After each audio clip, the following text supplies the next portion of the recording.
Evelyne était une femme forte et séduisante. Pour moi, cependant, ce n'est pas le cas, en dépit de ce que beaucoup d'autres croient. La suite de ce récit nécessite quelques informations préalables sur moi, Rob Warfield. J'ai été un délinquant juvénile jusqu'à l'âge de 14 ans environ. Comme j'étais un dur à cuire et que j'intimidais beaucoup d'autres enfants, je me bagarrais tout le temps. Les voleurs à l'étalage volaient les gens du coin, et une fois, ils ont volé une voiture pendant quelques heures avec des copains plus âgés. Mes parents ne pouvaient pas s'occuper de moi, j'ai donc été placé dans une famille d'accueil à l'âge de 14 ans. Je sais que beaucoup d'enfants placés en famille d'accueil vivent des expériences terribles. Heureusement pour moi, ce n'était pas le cas. J'ai eu des parents d'accueil énormes, durs et professionnels. Je devais rester dans le rang. L'un de mes frères d'accueil, qui avait 1 an de plus que moi, jouait à la crosse, et mon père d'accueil pratiquait ce sport lorsqu'il était étudiant à l'université. Mes parents adoptifs m'ont encouragé à rejoindre une ligue de crosse après que j'ai économisé suffisamment d'argent grâce à divers petits boulots pour m'acheter une crosse. Mon père, mon frère et moi nous sommes entraînés régulièrement. C'est ainsi que j'ai atteint une taille presque parfaite pour un attaquant de crosse. Depuis l'âge de 18 ans, je pèse 88 kg, soit 194 livres, sans vêtements, et je mesure précisément 186 cm, soit 6 pieds et 1 pouce, pieds nus. En d'autres termes, lorsque j'ai obtenu mon diplôme de fin d'études secondaires à l'âge de 18 ans, j'étais suffisamment bon pour obtenir une bourse d'études dans une université de la Big Ten. J'ai joué avant pendant 3 ans à l'université, de la 2e à la dernière année. J'ai obtenu un diplôme en génie électrique en 4 ans et on m'a proposé un certain nombre d'emplois intéressants. Peu de temps après avoir obtenu son diplôme, j'ai rencontré ma femme, Jasmine, une spécialiste en marketing de l'école ACC. Nous avons adoré vivre ensemble en tant que couple très mobile après nous être mariés à l'âge de 24 ans. Lorsque ma femme, Jasmine, et moi avons déménagé en Caroline du Nord à l'âge de 26 ans à la recherche de meilleures opportunités d'emploi, nous avons rencontré Evelyne Simmons et son mari, Brett. Jasmine et moi n'avions jamais vu un couple aussi charmant qu'Evelyne et Brett, qui avaient 3 ou 4 ans de plus que nous. Les histoires exagèrent souvent l'apparence des femmes, mais ce n'était pas le cas d'Evelyne. Je pensais honnêtement qu'Evelyne avait été la femme la plus attirante et la plus éblouissante de la pièce depuis que nous l'avions rencontrée pour la première fois et probablement depuis qu'elle avait eu 18 ans. D'après les réactions des femmes, Brett était presque aussi séduisant qu'Evelyne, mais je ne prétends pas faire autorité en matière d'apparence masculine. Evelyne était manifestement gentille et sympathique, même si je dois admettre qu'au début, elle était un peu raide. Compte tenu de son apparence et du fait qu'elle était très intelligente, elle était étonnamment timide. Chez Brett et Evelyne, la timidité était un trait inattendu. Dans la région du Research Triangle en Caroline du Nord, nous avions des relations sociales avec un certain nombre d'autres couples de notre âge. Mandy et Carl, Sue et Rick, et Cindy et Dal en faisaient partie. Mais après quelques mois de vie en Caroline du Nord, Jasmine et quelques-unes de nos autres connaissances féminines ont semblé changer. On aurait dit qu'elles commençaient à mépriser Evelyne. Ce n'est que lorsque j'ai réalisé qu'il s'agissait de jalousie que j'ai enfin compris pourquoi. Dans ma cuisine, j'ai entendu Jasmine et 2 de ses amis discuter. Les fenêtres étaient ouvertes parce que c'était une belle journée de printemps et que je travaillais sur un projet juste à côté de notre cuisine. Mon Dieu, Jazz. Le surnom que les amis de ma femme lui donnaient était Jazz. Evelyne me terrifie vraiment. Tu vois comme mon mari, Dal, bave dès qu'il est près d'elle. Cindy grogne. Elle montrait toujours ses nouveaux atouts et était la personne la plus sexy qui soit. Après qu'il se soit montré encore plus ouvertement que Dal, se pâmant devant elle comme un chiot amoureux, Sue, Rick et moi avons eu notre plus grand débat à son sujet. J'aimerais bien mettre cette petite tentatrice hors d'état de nuire. L'admiration de Rob n'est pas aussi flagrante, mais, comme tous les hommes des cavernes avec lesquels nous sommes mariés, je suis sûr qu'il la regarde derrière ses omniprésentes lunettes de soleil d'aviateur chaque fois qu'il est près d'elle. Avant que je n'en ai eu assez, Cindy et Sue ont continué à rire du mot « tentatrice », faisant descendre Evelyne de son piédestal et l'appelant d'une variété de noms grossiers et inexacts. Cela a duré encore au moins 5 minutes. J'ai finalement mis fin à la séance de dénigrement, du moins pour le moment, en annonçant bruyamment mon arrivée, en passant par la porte latérale et en entrant dans la cuisine. « Bonjour, Sue. »« Bonjour, Cindy », ai-je fait comme si je venais d'arriver et j'ai souri. « Qu'est-ce qui se passe ?» Ce ne sont que des paroles de jeune fille. Après avoir parlé un peu avec elle et bu une bouteille de thé glacé, je les ai informés que je ferais quelques petits travaux juste devant les fenêtres de la cuisine. Jasmine m'a rendu mon sourire avec joie et m'a laissé l'embrasser sur la joue. La fête pour « faire tomber Evelyne » était pratiquement terminée lorsque Sue et Cindy sont partis peu de temps après. J'étais incroyablement agacé par la façon dont ces trois la parlaient, et c'était d'autant plus pénible que Sue et Cindy m'avaient clairement trompé. J'avais l'habitude de faire facilement la différence entre le flirt et les ouvertures manifestes, et les leurs étaient sans aucun doute avancées. Néanmoins, elle qualifiait Evelyne de tentatrice, alors que je n'avais aucune raison de croire qu'elle était sans discernement. L'attitude de Jasmine me dérangeait également. Depuis que nous avions déménagé en Caroline du Nord, elle avait changé, ou peut-être que sa vraie personnalité émergeait, car je n'avais jamais vu en elle le côté Memsnit que j'avais remarqué ces derniers mois. Quoi qu'il en soit, Evelyne n'était jamais évitée par les fans des groupes mixtes lorsque notre cercle d'amis se réunissait, probablement en raison du fait que son mari, Brett, était si beau. Pour compenser les manières subtiles dont les femmes évitaient Evelyne, je me suis efforcé de la traiter avec la plus grande gentillesse. Evelyne ne portait jamais de vêtements provoquants. Elle avait une telle grâce, un tel attrait et un tel charme qu'elle ne pouvait pas les dissimuler. Des événements tragiques se sont produits après que nous ayons résidé dans la région du Research Triangle pendant environ 1 an. Evelyne a subi de graves blessures au visage lors d'un accident de voiture, et sa jambe gauche a dû être amputée au-dessous du genou. Elle n'était toujours pas tout à fait la même après des mois de chirurgie plastique pendant la rééducation, en partie parce que les cicatrices sur le côté gauche de son visage étaient trop nombreuses pour qu'un chirurgien plasticien, aussi bon soit-il, puisse les faire disparaître complètement. La façon dont les autres femmes ont réagi à son malheur a été l'aspect le plus déprimant. En présence d'Evelyne, elle semblait compatissante, mais dans son dos, elle paraissait pratiquement heureuse. Si la séductrice Evelyne avait été rabaissée d'un niveau, je n'aurais pas été choqué qu'au moins Mandy, Cindy et, je l'espère, Jasmine soit heureuse. Mon grief ne se limitait pas au traitement d'Evelyne. Jasmine avait clairement changé, et après environ 18 mois de vie en Caroline du Nord, je commençais à apprécier Carl, Lee, Rick, Dal, Brett et Lee.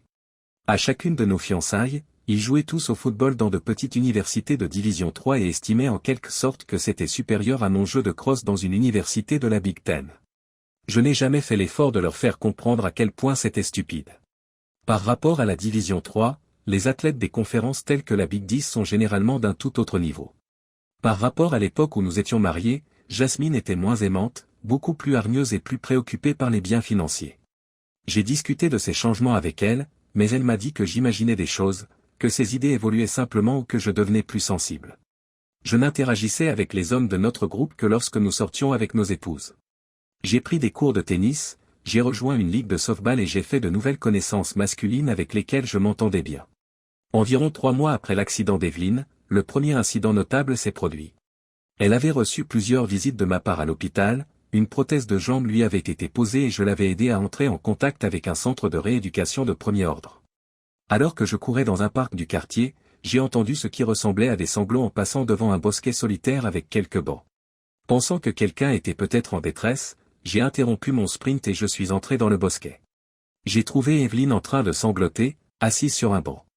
Avant même qu'elle ne se rende compte que c'était moi, je me suis assis à côté d'elle et je lui ai touché la main. Quand je l'ai touchée, elle a reculé, mais quand elle a réalisé que c'était moi, elle a posé sa tête sur mon épaule et a continué à sangloter. Je l'ai tenue en silence, la laissant pleurer encore quelques minutes. « Je m'excuse que tu aies dû assister à ma petite fête de la pitié », a dit Evelyne en levant les yeux vers moi. Elle a essuyé ses larmes et a retrouvé son calme. « Evelyne, je sais que tu as traversé beaucoup d'épreuves. Il me faudrait beaucoup de temps pour accepter que ce qui t'est arrivé aurait pu m'arriver. J'ai l'impression que je ne devrais pas être aussi superficielle et me soucier de mon apparence que je ne peux plus faire de sport comme avant ou porter des vêtements qui exhibent mes jambes, ce que j'aimais avec vanité. » Elle sourit légèrement en réponse. « Vous semblez résigné, mais vous n'êtes pas superficiel. Il n'est pas nécessaire que tu démissionnes. Même sans cette terrible cicatrice sur mon visage, vous pouvez avoir une vie tout aussi merveilleuse qu'avant. » Evelyne a tourné son côté gauche vers moi, indiquant sa prothèse de jambe avec un sens de la moquerie. Elle a tapoté son tibia gauche, ce qui a produit un son métallique. « Evelyne, c'est là que tu te trompes, ai-je poursuivi. Même si vous n'êtes plus dans le centile 100 pour l'apparence, vous êtes toujours capable d'accomplir des tâches physiques aussi bien que n'importe qui d'autre, et vous n'êtes pas en dessous du centile 98 des personnes qui ont besoin d'encore plus de prothèses. » Evelyne semble perplexe. « Étant donné que vous savez très bien que c'est faux, pourquoi dites-vous cela? » J'ai une mine épouvantable. Brett, en tout cas, semble le croire. Je souris. Elle a poussé un juron et m'a donné un coup sur le bras. Ce n'est pas amusant. C'est amusant, en effet. Vous êtes une femme étonnamment séduisante, ai-je répondu. Tout d'abord, Brett est bien superficiel s'il croit qu'un homme n'aurait pas la chance de t'épouser. Vous devez être aveugle, dit-elle après un long silence. En fait, j'ai la chance d'avoir une excellente vision. Je crois qu'il faut que vous voyiez les choses différemment. Voici ce que je vous propose, et si nous nous retrouvions 2 fois par semaine pour faire des exercices de mobilité? Je vous accompagnerai partout où vous le souhaiterez, ainsi, si vous rencontrez des difficultés physiques ou des gênes, je pourrai vous aider. De plus, peut-être que mon attention vous aidera à réaliser que vous êtes une femme vraiment magnifique. Après quelques minutes de discussion, Evelyne a finalement accepté. Nous avons décidé de nous rencontrer 2 fois par semaine pendant environ 1 heure pour travailler sur sa mobilité. À la fin de notre première promenade sur le sentier du parc, je l'ai portée sur les 500 derniers mètres jusqu'à sa voiture. Au bout d'un moment, j'ai remarqué qu'elle avait recommencé à se maquiller pour tenter de dissimuler les cicatrices sur le côté gauche de son visage. Je n'ai pas essayé de cacher à Jasmine ce que je faisais avec Evelyne. Je lui ai même demandé de venir, pensant que le soutien d'une autre femme pourrait être bénéfique. Jasmine a refusé d'un air dédaigneux, ce qui m'a déplu. Après environ 6 semaines de séance, l'humeur et l'amplitude des mouvements d'Evelyne s'étaient considérablement améliorées. Cependant, une chose l'inquiétait beaucoup, elle était persuadée que Brett avait une liaison et qu'il devenait de plus en plus distant chaque semaine. Après l'une de nos séances, lorsqu'elle m'a fait part de ses inquiétudes, je l'ai fait asseoir et j'ai eu une conversation détaillée avec elle. Je n'étais pas sûr qu'elle avait raison après notre conversation, mais comme cela la dérangeait et que nous étions devenus proches, j'ai proposé d'examiner la question pour elle. À quel moment de la journée pensez-vous qu'il est le plus susceptible de jouer, lui ai-je demandé. C'est pratiquement toujours en début de journée, mais cela semble varier, a-t-elle répondu. Le samedi matin. Cela vous dérangerait-il que j'installe un traceur électronique sur votre voiture, que je le force à l'utiliser et que je mette temporairement sa voiture hors d'usage un samedi? Ai-je demandé. En tant qu'ingénieur électricien, j'avais accès à une large gamme d'appareils électroniques sophistiqués. Vous m'appellerez ce vendredi soir après avoir confirmé qu'il n'aura pas besoin de sa voiture le soir, et je pourrai facilement savoir s'il a triché le samedi après-midi. Je m'occuperai du reste pendant que vous laisserez la porte latérale du garage ouverte. Elle m'a embrassé sur la joue et un grand sourire s'est dessiné sur son visage. Je lui ai rendu son sourire. Le deuxième événement important s'est produit vendredi soir lorsque j'ai mis en œuvre mon plan suite au message couvert d'Evelyne. Ce soir, ma prothèse de jambe me fait mal. Vous avez des conseils à me donner? J'ai quitté la réunion. Jasmine et moi étions là, et j'ai dit que j'allais donner plus de glace à l'hôte. Après m'être faufilé dans le garage d'Evelyne, j'ai installé un traceur magnétique dans le passage de roue de la voiture d'Evelyne et j'ai momentanément coupé un circuit crucial dans le système d'allumage de la voiture de Brett. Il m'a fallu 4 minutes pour mener à bien cette procédure. Le samedi, je suis retourné à la fête après avoir apporté de la glace à l'hôte. J'ai pu garder un œil sur le traceur de la voiture d'Evelyne tout en travaillant sur l'ordinateur à la maison parce que Jasmine était sortie faire des courses, comme d'habitude, avec Sue ou Cindy, je ne me souviens plus laquelle. J'ai pris ma propre voiture et j'ai suivi Evelyne dès que je l'ai vue conduire. Imaginez ma surprise lorsque je l'ai aperçue garée devant la maison de Mandy et Carl, exactement à côté de la voiture de Jasmine. D'après les conversations de la fête du vendredi soir, je savais que Mandy n'était pas en ville. Je me suis garé un peu plus loin et j'ai discrètement fait le tour de la maison de Mandy et Carl. Je n'ai vu personne au rez-de-chaussée, mais j'ai entendu des bruits venant de l'étage. C'était risqué, mais j'ai essayé la porte de derrière et je l'ai trouvée déverrouillée. J'ai enlevé mes baskets, je me suis glissé à l'intérieur et j'ai grimpé à l'étage.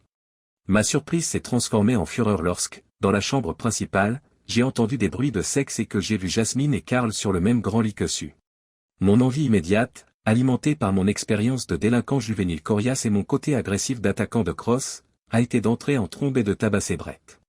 Cependant, je savais que j'avais pénétré illégalement sur le terrain de Carl et que cela se terminerait mal pour moi. Au lieu de cela, j'ai pris quelques photos obscènes avec mon smartphone. Les perspectives n'étaient pas parfaites, mais avec les 6 photos différentes, je pense qu'il était évident de savoir qui étaient les 4 participants. Le visage de Jasmine était évident lorsqu'elle chevauchait Brett en cogirle, tout comme le visage de Sue lorsqu'elle faisait de même avec Carl.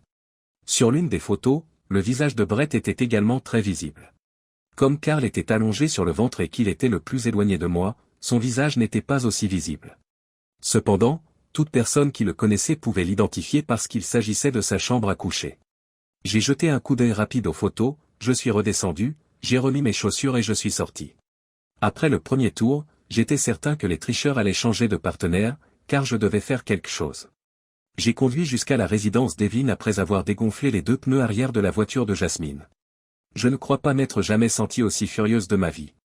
Ce n'est que parce que j'avais commencé à ressentir des émotions que je n'avais jamais ressenties aussi fortement au cours des mois précédents que j'ai pu les réguler.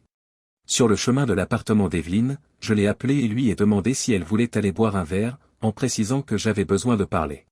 J'étais sur le point de lui dire que j'avais juste besoin de discuter rapidement avec Evelyne et qu'elle aurait peut-être besoin d'un verre pour cela. Elle a commencé par sangloter et par dire « Je sais que je ne suis plus qu'un infirme défiguré ». Je l'ai arrêtée avant qu'elle ne puisse continuer. Ce n'est pas ainsi qu'il faut vous traiter. Comme Carl est su, Brett et Jasmine sont des abrutis. J'ai une stratégie. Une fois que j'aurai réglé certaines choses, est-il possible que nous nous rencontrions au début de la semaine prochaine? D'accord, dit-elle en tamponnant ses larmes.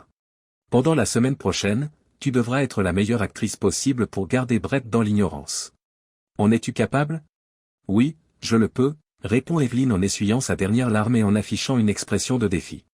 Après avoir réparé la voiture de Brett, je travaillerai sur mon plan. Je vous enverrai un message à propos de notre rencontre, qui aura probablement lieu mardi ou mercredi. Rob, merci, dit Evelyne. J'ai commencé ma nouvelle vie en la serrant contre moi et en lui donnant le baiser le plus chaud que j'ai jamais donné à quelqu'un, tout en la serrant fort dans mes bras. Elle a souri un peu et m'a embrassé sur la joue. Non seulement elle n'a pas objecté, mais elle a aussi répondu avec enthousiasme à ma passion. Je lui ai souri en m'éloignant, je suis allé au garage, j'ai réparé le court-circuit d'allumage de la voiture de Brett et je suis rentré chez moi. Je me suis félicité d'avoir agi presque de la même manière que Jasmine au cours des jours suivants. La seule différence était que je n'avais pas entamé de relation sexuelle. Lorsque Jasmine a tenté d'engager la conversation, elle a été déconcertée, mais je lui ai offert une explication, qu'elle a acceptée parce que je ne lui avais jamais menti auparavant. J'ai été occupé les jours suivants. Le mercredi après-midi, Evelyne et moi nous sommes retrouvés dans un café de l'immeuble adjacent à son lieu de travail. Je n'étais pas sûr qu'elle accepterait tout ce que je lui proposais, mais elle l'a fait, avec quelques petits changements. Elle avait le sourire aux lèvres et une lueur chaleureuse émanait de son cœur lorsque je me suis éloigné, et nous nous sommes quittés sur un baiser plus passionné qu'aucun de nous deux n'avait jamais connu. Après cette rencontre du mercredi avec Evelyne au café, j'ai eu 3 semaines pour réaliser mon plan. Entre-temps, nous avons continué nos séances bi-hebdomadaires, nous disant au revoir par un baiser au lieu d'une simple étreinte. Pour éviter que Jasmine ne devienne suspecte, j'ai dû coucher avec elle, comme nous l'avions fait au cours des premières semaines. Je l'ai traitée comme la clocharde à $3 qu'elle était au fond, et jusqu'à une semaine avant la dernière échéance, elle semblait contente que tout se passe comme prévu. Je n'ai pas pu m'empêcher d'équilibrer la douceur avec un peu d'acuité. Une semaine avant la mise en œuvre complète de ma stratégie, un samedi soir, le 3e incident majeur s'est produit. Tous les suspects habituels étaient chez Eric pour un barbecue. J'étais soulagé à l'idée de ne plus avoir à revoir aucun des maris grossiers de notre groupe. Les garçons en étaient tous à leur 6e ou 7e bière, à l'exception de moi qui ne buvais pas, tandis que les femmes étaient occupées ailleurs. C'est dans l'arrière-cour qu'a lieu l'échange. Cependant, rétrospectivement, je n'aurais pas dû être choqué parce que Brett avait manqué de respect à Evelyne en faisant une remarque désobligeante à son sujet, mentionnant à la fois sa cicatrice disgracieuse et sa jambe en métal. Je n'ai pas pu contrôler ma rage. Pourquoi agis-tu comme un tel salaud? J'ai grogné.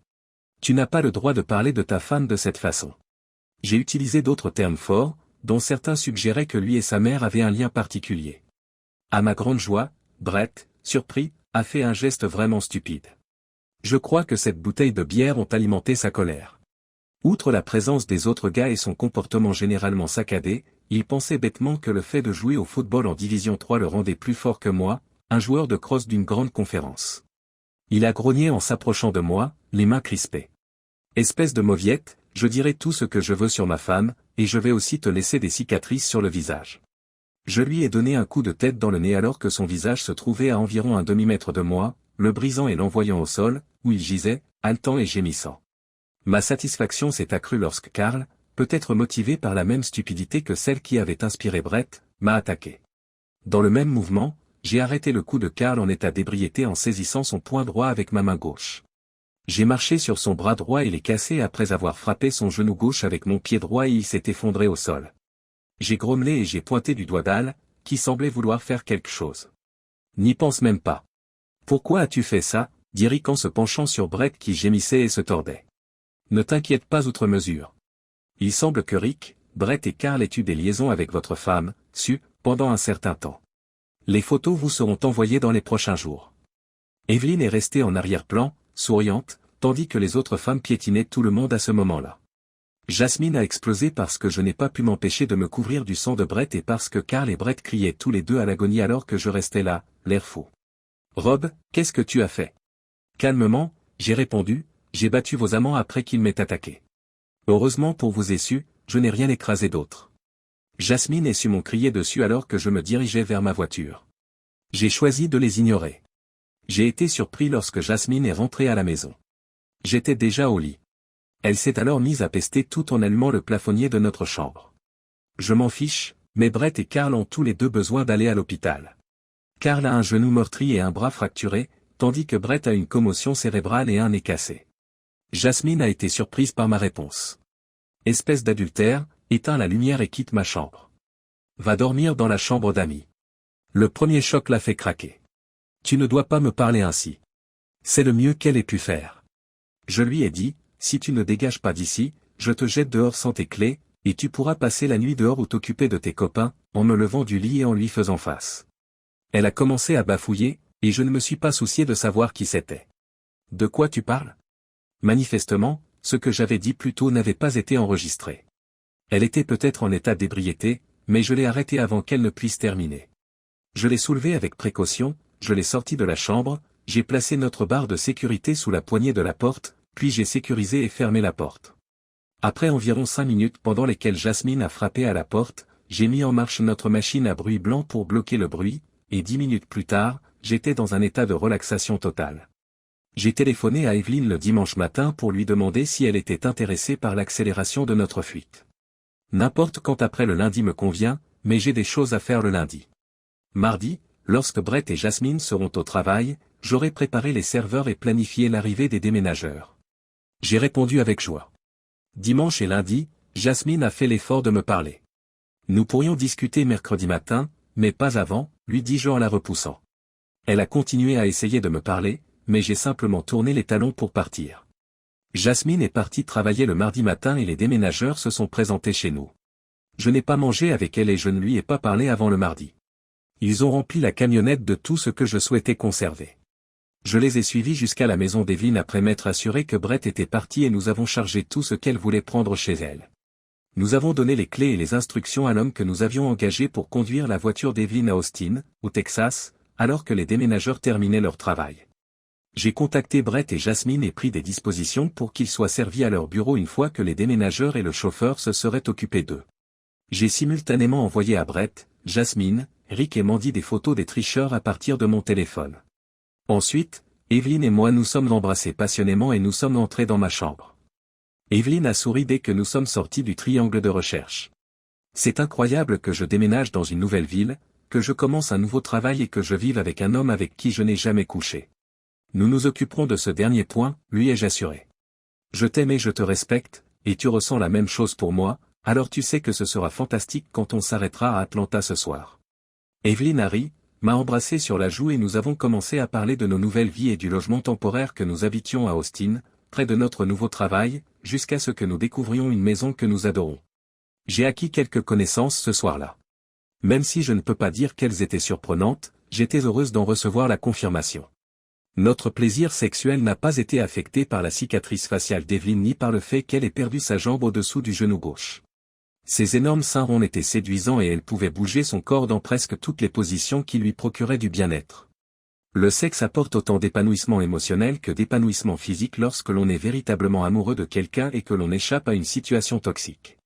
C'est sans doute le meilleur choix que j'ai jamais fait de commencer une nouvelle vie avec Evelyn, après avoir changé ma vie en foyer d'accueil. Brett et Jasmine ont tous deux tenté à plusieurs reprises de nous contacter après ma période de mauvaise conduite juvénile. Nous avons simplement répondu à leurs premiers appels et les avons informés que toute correspondance devait être acheminée par l'intermédiaire de notre avocat. Il était clair qu'Evelyn et moi avions employé la même personne. Tout notre argent avait déjà été réparti entre les titres. Nous étions prêts à vendre nos maisons ou à leur donner la possibilité de nous racheter et nous étions à 50-50e avec nos futurs ex-conjoints. Nous avons également reçu des appels de Rick et Mandy, qui voulaient plus d'informations sur les photos que je leur avais fournies. J'ai donné plus de détails et mentionné le nom de l'avocat avec lequel Evelyn et moi collaborions. Ce qu'ils ont fait de ces informations ne nous a jamais été révélé. Je pense que ma vie avec Evelyn est parfaite 7 ans après que nous ayons déménagé à Austin. Elle utilise actuellement 3 prothèses différentes pour différents scénarios, dont l'une lui permet de faire du jogging sans effort pendant que nous poussons nos 2 enfants dans des poussettes. Au début, elle était gênée d'être vue en public sans pantalon long, mais je l'ai persuadée que ses jambes étaient belles même avec la prothèse. Nous nous rassurons mutuellement en nous disant qu'elle n'hésite plus à porter des jupes ou des shorts. Même si nous ne savons pas ce que Brett et Jasmine font et que nous nous en fichons, nous sommes sincères lorsque nous leur disons « je t'aime » tous les jours.